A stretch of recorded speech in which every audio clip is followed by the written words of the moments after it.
Okay, today we're gonna learn one single Chinese phrase. Now, it's not fancy, but I promise you, it could be the most important one you ever learn if you find yourself traveling in China.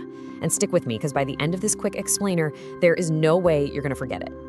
So picture this. You're exploring some amazing, bustling street in a new city, just soaking it all in. It's awesome. But then, you know that feeling, right? That familiar, kinda urgent feeling hits? Yeah, we've all been there. That little moment of panic when you realize you have no idea how to ask for the one thing you desperately need. And this is where a tiny bit of knowledge goes a very, very long way. Because look, frantically miming or just hoping someone speaks English, it can work. But it can also lead to some, let's just say, uncomfortable and pretty confusing moments. But don't you worry, the solution is so simple. And here it is. This is your magic key. The phrase is 洗手间. This is the most common, most polite way to ask, and it is understood absolutely everywhere. Go ahead and commit that sound to memory, because it's about to make your life a whole lot easier. Now, we're not just going to memorize this. No, that's not how we do it. We're going to understand it. You know why? Because its literal translation is actually this fantastic little memory trick that also gives you a cool peek into the logic of the language. Let's break this down. It's super simple. 洗 means wash, 手 means hand, and 间 means room.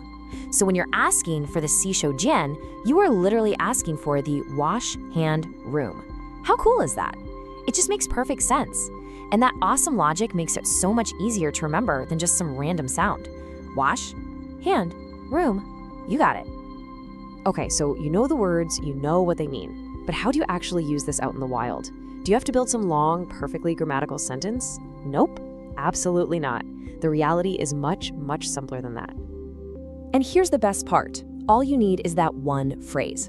Now, I'm an English speaker, so to make sure you get the pronunciation just right, we've got a native Mandarin speaker here to show you how it's done. Just listen really carefully to his questioning tone. 洗手间, 洗手间.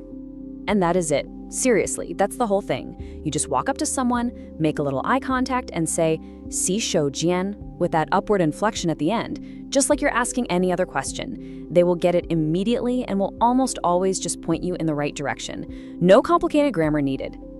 You know, a really great way to lock this into your brain is to just create a simple mental link. Just think of the English question, restroom, and connect it right to the Mandarin, 洗手间. That's it. That simple connection is all you're gonna need. So, what's the big takeaway here? Learning just one or two of these key phrases does so much more than just help you find stuff. It gives you this real sense of confidence. It totally transforms you from feeling like a lost tourist into someone who can actually navigate their surroundings. It's just a small key, but it unlocks a much smoother, way more enjoyable experience. And there you have it, proof that a little bit of knowledge goes a long way. So now you know how to find the wash hand room. What other essential situations should we cover for a traveler in China? Maybe how to order a coffee or buy a train ticket? Let me know in the comments, and we might just break it down in our next explainer.